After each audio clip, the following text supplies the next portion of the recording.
Thank you, guys. Thank you. As Jen said, I'm the Director of Marketing at MLive. I've been there for 6 months. Prior to that, I spent 20 years in radio, so change is something I know a lot about. And so, as all good marketing starts, today's marketing starts with a story. And our story starts in 1991 at that little dot up there, an eastern village in Canada that specialized in fishing. And experts came to them and they said, hey, look, the fish that you're fishing for and the way in which you're fishing for them are doing vast damage to the ecosystem. And if you don't change what you're doing, bad things will happen to your area. And they said, look, there are 35,000 people that fish here.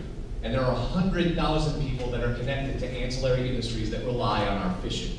So we've got to protect these jobs at all costs. 12 months later, all right, let me turn this on.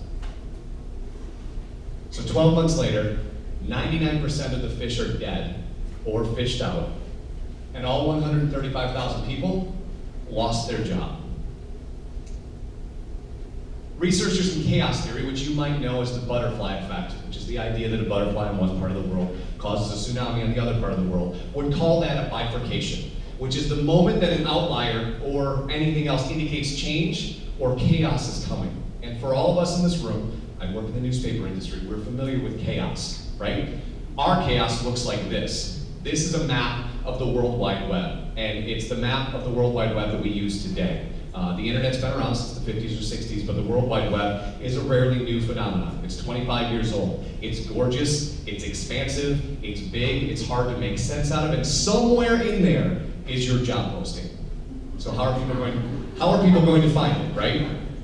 6 years ago, we were introduced to the social web. People are starting to get mobile. It starts with Friendster, it moves to MySpace, MySpace moves to Facebook, Facebook moves to Twitter and LinkedIn, LinkedIn moves to Snapchat, and then more recently, this app is only 2 weeks old, this is called Meerkat. Actually over there, it's streaming live on Twitter right now. We're using Meerkat to do this presentation.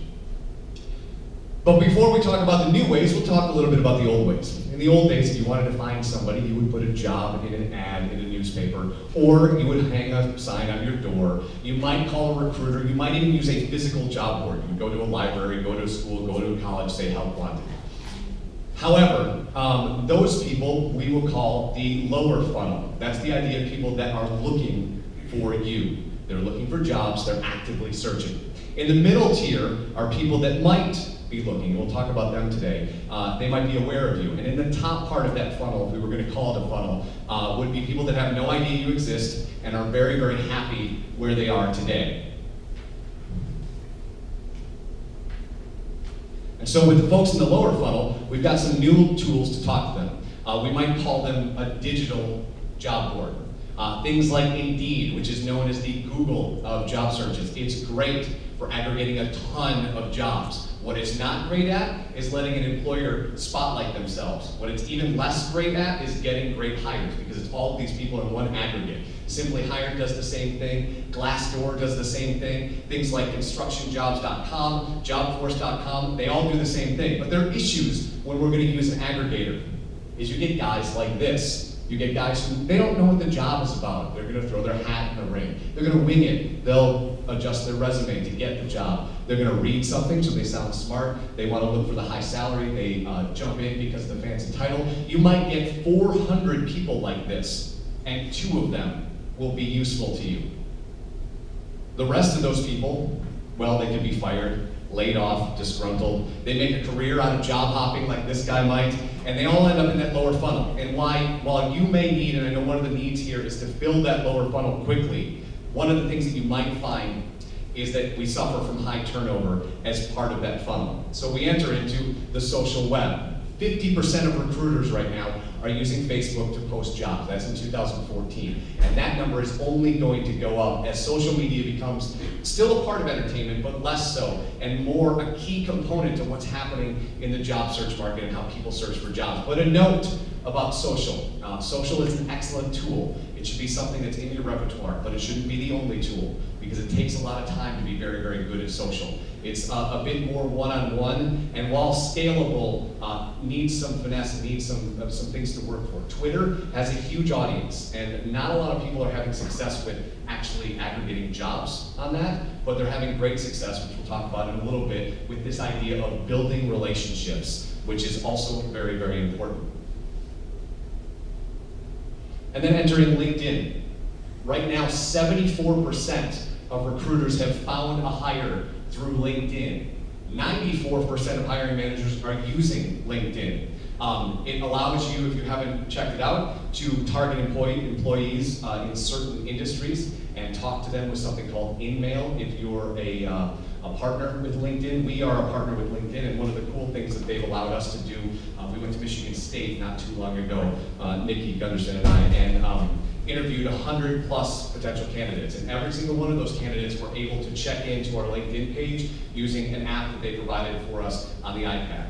And so all of those people went into a folder marked Michigan State, and we could then go back and refer to the people that we talked to and jettison those that weren't interesting and keep those that were. So some very interesting tools happening on LinkedIn. Career Builder can be cool, Monster.com can be cool, and of course, newspapers all over the state and all over the country, they all have websites, so you can get your job postings on a website. But I'll show you some more interesting ways, perhaps, to talk to candidates if you're not necessarily using LinkedIn. What we're going to talk about now, though, is this idea of targeting. We're going to use the social web. We're going to want to use things like targeting. Targeting is finding the right people, using the data that we find from them, and turning that into either money back in your pocket, cutting recruitment costs, or finding better employees. And the idea is that we want to use ad targeting to find where they are and serve them an ad on whatever platform they might be on. If they're on a desktop, if they're on a mobile phone, if they're on a tablet, whatever they're on, you want to use ad targeting to find them. In fact, we switched from LinkedIn to Glassdoor, found our candidates got better literally overnight. That said, Glassdoor does a lot of great research when it comes to recruiting. And they just reported in January that 9 out of 10 job searchers start their job search with a mobile device. And so if you're not on a mobile device, that's a very important thing. And one of the things that Google has done this year, and you can try it when you get home, is if you search in Google now and you search on a phone, it now indicates which websites are not mobile friendly and tells you that it will not work on your phone. And so as you're building your websites and building your mobile experience, those become very important components that you should pay attention to. And how ad targeting works is each one of these people that we end up in this funnel are trackable, something called a pixel or a cookie. And we track them all over the web and find out what they're doing. Where do they go? What do they shop for? What's on their social platform? When they go to your industry sites, what are they looking at? What sort of information are they putting in? And then we take all of that data, and we turn it into a campaign to find those people and serve them ads that work for them. We use a platform called Maxifier, and the platform is irrelevant, but what it does is something called creative optimization. And this is something new in the ad world that would work really great with recruitment. And what it does is if you travel to San Francisco a lot and you travel to New York a lot and I run a travel agency, I can use this technology to serve you ads that talk about things in San Francisco and serve you ads that talk about things in New York City. So if you're looking for specific jobs, there are platforms out there that can serve hundreds of thousands of different variables of creative to reach hundreds of thousands of different types of people that will be looking for your jobs. One of the other things you can do is this idea of retargeting. So they go to your website and they pick up this pixel and you do nothing with it. You sit for a little bit. Maybe you want to have an event like this that reaches millennials. You can retarget all of those people that got into the pool using your website or picking up that tracking pixel. And you might ask yourself, if you're a little bit savvy about the idea of cookies, what if I clear my cookies off of my website? And I'll answer that one really quickly before we move on. When you clear your cookies off your website, it actually doesn't remove the tracking pixel. It just confuses the computer so it doesn't actually know who it's talking to. So we're still able to retarget your device. It just won't be San Francisco and New York specific. I'll just be able to serve you a travel ad. So once they're in the pool, they're in the pool. And we can use that retargeting, to, like I said, to talk about an event like this. If you're having an event at a college that you want to talk to millennials about what your industry does that they may not even know exists, we can retarget and tell them that this event is coming up and why they should go. And one of the things about ad targeting and event strategy is they pair really, really nicely together. The other thing that you could do is, what if you wanted to find somebody that didn't live in the state of Michigan, that worked in construction? Well, we can do that too. There's technology out there to do that. And it's called Wanted Analytics. You're looking at it right now. And what it does is it finds all of the jobs all over the United States, and you can use whatever campaign you're using with whomever you do that campaign to find those people and serve them jobs. In the upper part of the slide, you can see from the left are the easier to fill jobs, and to the right, harder to fill jobs. So easier to fill jobs, the color's kind of off here, but would be Texas and Florida. This was pulled from this morning, so likely that data indicates they don't like it when it's negative 25 below zero. So it's probably easier right now to fill that, whereas in the Midwest, there's a whole bunch of red because people don't want to go there. But what's great about this thing is it begins to paint a picture about how job boards can only be one part of what we're doing to find potential candidates. This is data from this morning, and I picked engineers because it gave a better look at what happens in the United States and a more interesting look at what's happening right here in Grand Rapids. So this morning in Grand Rapids, there are 13,000 engineering jobs that are currently open. And if you were just going to use a job board, you would bid a number of dollars to place your ad in a job board. And today, if you wanted to fill an engineering job, it would take you 68 days to fill that job. Now, if you were just using a different way to do that, tell a better story, you might be able to get that number of days down differently. So if you wanted to find, let's say, a rock star candidate, somebody who you always wanted to get into the organization, but you're not really sure how to do that, you would enter into a different type of job marketing. And this is what we would call active job search, which we've been talking about in the lower part of the funnel, to passive job searching. So if you look here on this slide, which is from January of this year in the United States, 12% of people are actively looking for a job.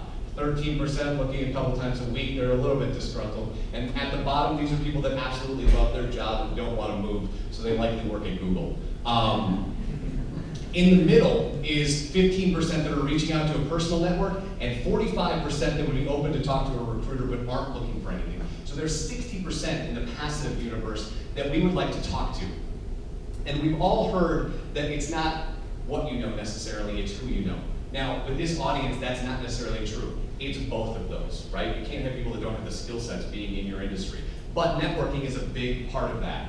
And so we can talk about their resume, we can talk about what they have in the resume, but resumes don't do a great job of telling who they are or what they're like. Relationships, on the other hand, tend to paint a better picture of what that person is brilliant at, what they might be in your culture, and more importantly, are they the type of person that you want to spend 12 to 15 hours a day with, or 80% of your life if you read the statistics of how much time we spend at work.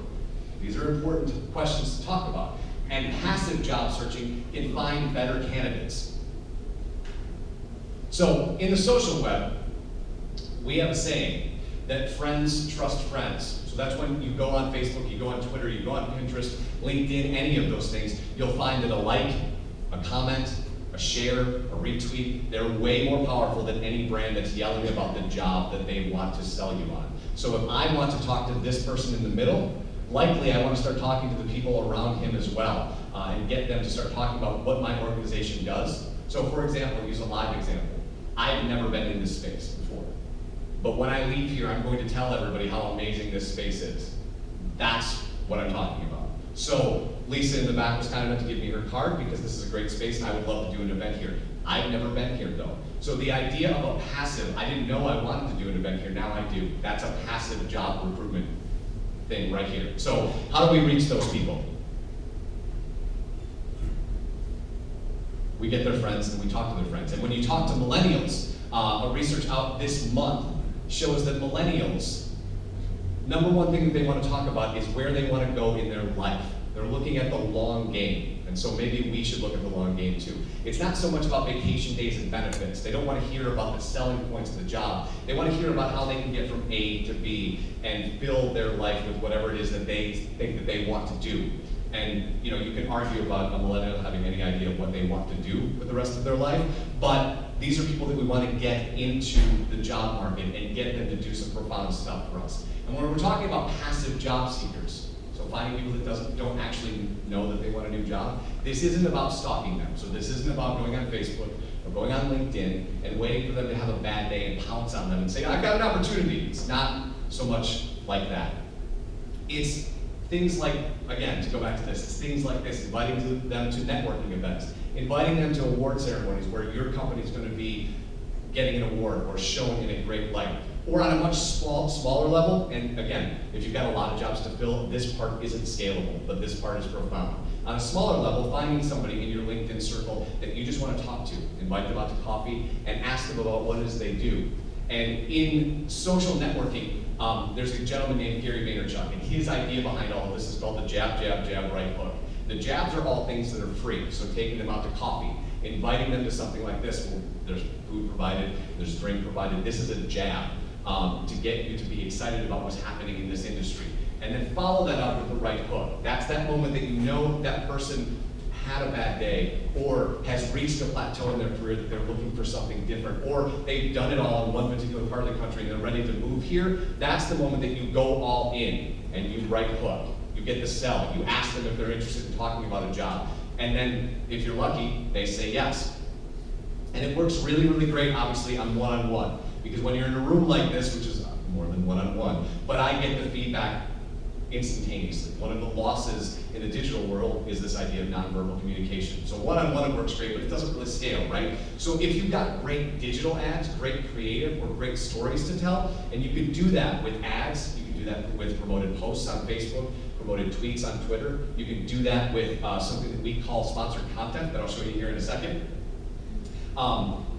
You can get people to start talking about your brand in a profound way. So that person in the middle tells the person next to him, who eventually tells somebody out here, and they're talking about, to go back to this example, they're talking about this room, and how people should come to this room. And when you think about sponsored content, if you've never heard the phrase, think of BuzzFeed and what they do, and how that might work in the recruitment space, and what that could look like. And so to illustrate it, this is one of their more famous ads, and it doesn't really look much like an ad. Begrudgingly welcome you. Perhaps you are here to replace me, but I must do my duty and educate you on your new surroundings, as Maximilian once did for me. Rest in peace. Dear kitten, this room here is basically a crapshoot.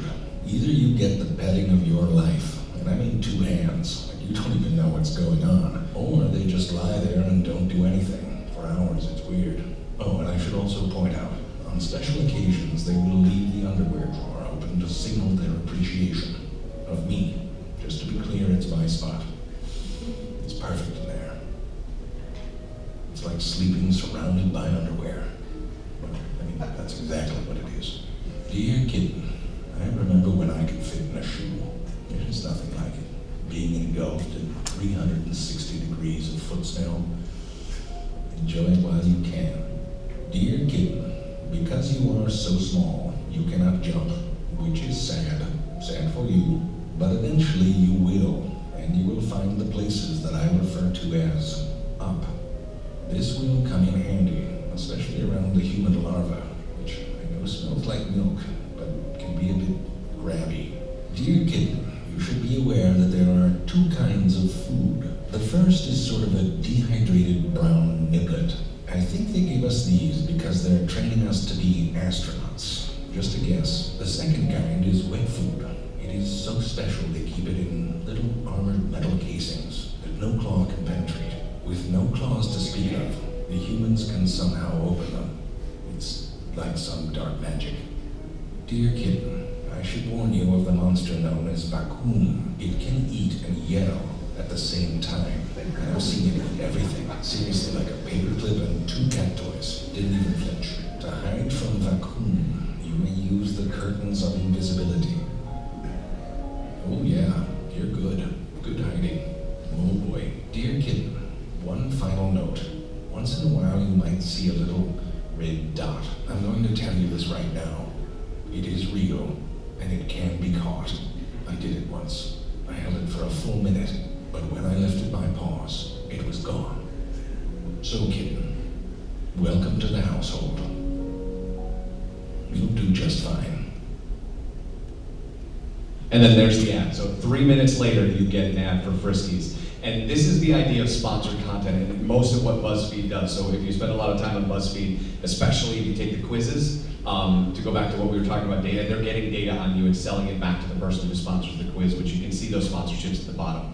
And I understand that each job is different, and for some of those jobs, the job board is going to be perfect. But for those other jobs, the idea of switching from interruption marketing, so yelling at somebody about what you have coming up, to permission marketing, to getting passive job seekers, will increase the idea of the candidates that you bring into your organizations and for how long that they stay. Because to recap, what we're trying to do here is come up with a strategy that's going to get us the best talent. And many times those people aren't looking. So those job postings, they're only going to get us who's looking, and we can start building a culture that gets and keeps top talent. Because we know through research that 40% of employees are going to stay for the long term, but 53%, they're going to leave within a decade. So what if we could make some changes today to nail down some of that 53% and get more of those people to stay for a decade? What would your organization, what would your culture look like if 5% of those people stuck around a little bit longer? If we moved from spending a lot of time at the in the panic mode of trying to fill the void, to the pre, people who are happy where they are and they just don't know about you, to move them down to the post universe. Happy employees, killer culture, people that want to talk about your organization. Because if your employees are talking about where they're working, they're going to bring in, they're going to work as an acolyte for you and bring in an advocate, bring in more people that are like them to help build that culture around whatever it is that you are doing as an organization. And so I'll leave you today with words from somebody who's much smarter than me, because we're talking about want ads and we're talking about recruitment. And Simon Sinek in 3 minutes has built the perfect want ad. So I leave you with this, and I hope that you enjoy it, and afterwards we'll have time for questions. What does it take to put together the perfect team? It takes the perfect want ad. But how do you write the perfect want ad? Most of us take out ads in the newspaper or on Craigslist and we say what we're looking for. An account executive or a personal assistant, something like that. And we get inundated with responses. But that doesn't guarantee that the people that we're going to hire are great fits. Because what makes a great team are people who believe what you believe. If somebody believes what you believe, they're going to work for you with blood and sweat and tears. But if they don't believe in what you believe, they work for your money. The example I love to use is of Ernest Shackleton. Shackleton was a turn-of-the-century English explorer, and what makes him famous is that he and his team were stranded in the Antarctic ice for 22 months. But what makes Shackleton's expedition famous is that no one died. No one died after 22 months being stranded on the ice. This was not lucky. Shackleton hired the perfect team. And just like us, he took out an ad in the newspaper. He took out an ad in the London Times. Now, it didn't say what he needed. It didn't say men needed for expedition, must have 5 years experience and know how to hoist a mainsail. That's not what he said. And think about how we write want ads. Account executive needed, minimum 5 years experience, must have working knowledge of Microsoft Office, and we get inundated with responses. What Shackleton's ad said was something different. He was brutally honest about what the conditions were like to work on board his ship and on this expedition. And his ad in the London Times went like this: men needed for hazardous journey, long hours, bitter cold, dark nights, survival doubtful, if success honor guaranteed. The only people who applied for the job were people who loved insurmountable odds. The only people who applied for the job were people who read that ad and went, cool! And that's why Shackleton and his crew survived on the ice for 22 months. He hired people who were great fits. Now, when we take out ads or when we're interviewing people, we sometimes butter up what the job is going to be like. We're not brutally honest. If your office is chaotic, tell people that it's chaotic. If your office environment is one where everybody works late, say that in your ads, say that in your interview. Because if you don't, you're going to hire people who fall in love with the job that you're selling, but not the job that they get. Be brutally, brutally honest what it's like to work for you and what you believe, and you'll find it amazing the kinds of people you can recruit for your team. I did this recently when I hired somebody to join my team. And if you look below, you can see the exact want ad that I used to find somebody on Craigslist.